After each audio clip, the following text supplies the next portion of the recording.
Last time I talked about a franchise nobody talks about, the Nanny McPhee franchise, and it was a video I had a lot of passion to make, and after that I wanted to talk about another franchise that nobody talks about, and that is the Stuart Little franchise, a franchise that started off strong and promising after the success of Stuart Little back in 1999. But after Stuart Little 2 bombed at the box office, the franchise fell and has been forgotten. It got a short-lived TV series and a direct-to-DVD sequel, but after that the franchise just died, and it was because of poor decisions made by Sony in terms of the release of Stuart Little 2 and how they handled the franchise after its failure. But why am I saying Sony caused Stuart Little to end the way it did and become forgotten?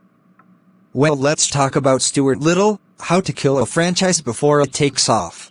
The story of Stuart Little is once again based on the book of the same name written by Eb White, who also famously wrote Charlotte's Web, and the first movie came out in December 1999 and was a big box office hit for Sony, making over $300 million against an $103 million budget. And it's easy to see why. The first movie is a very enjoyable film. It's got good characters, charming humor, and a lot of heart. And there are scenes that pull on your heartstrings and make you cry. The animation for Stuart Little is also really well done. For a movie that came out very early in the G craze, this still holds up extremely well and was credited as a film that inspired Sony to open up their own animation studio and make fully G-animated films to compete with Pixar and DreamWorks. And it's absolutely easy to see why. It's still really good even by today's standards. And then in 2002 we got the best and most underrated movie in the franchise, Stuart Little 2. It's a step up from the first movie in every way. The characters old and new are great and extremely lovable.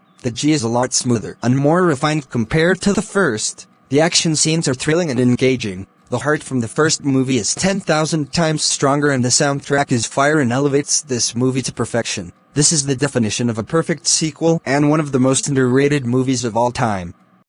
Unfortunately, the audience didn't see it that way, as the film bombed badly at the box office, sadly only making $170 million on a $120 million budget. It was a colossal failure. The biggest reason: Sony made the brain-dead stupid decision of releasing it in the summer, where it had no chance of success against films like Lilo and Stitch, Scooby-Doo and Sony's own Men in Black 2 and Spider-Man. Like Nanny McPhee 2, no one had any interest in this film when they could go watch one of the most iconic superheroes of all time and a cool sci-fi sequel. It got destroyed by those films. But the franchise didn't immediately die. They did try to revive it in 2003 with the short-lived TV series that only lasted one season, and gave it a shitty direct-to-DVD sequel in 2005 called Stuart Little 3: Call of the Wild. And after that, Stuart Little completely died. No other movies or shows were made of the IP, not even any kind of interest in the franchise. It just disappeared and has not been talked about in the zeitgeist for a long time. The franchise had so much potential.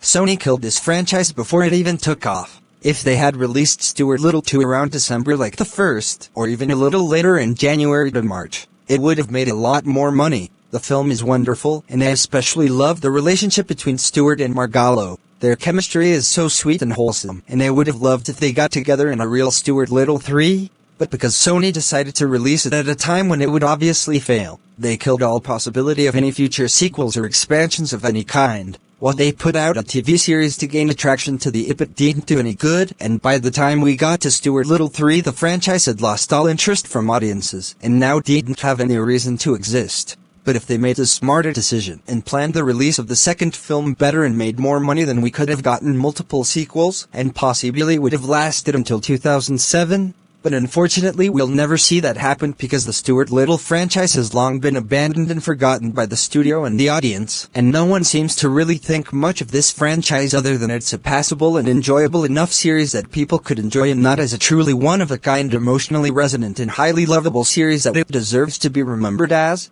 It is still a series that I hold very dear to my heart, and still love and appreciate to this very day, and I highly recommend to go and check them out. They are incredible family films, and are so much better than people give them credit for, and in my opinion is one of the best things that Sony ever made. Anyways guys, what do you think? Let me know down in the comments, and I'll see you guys later.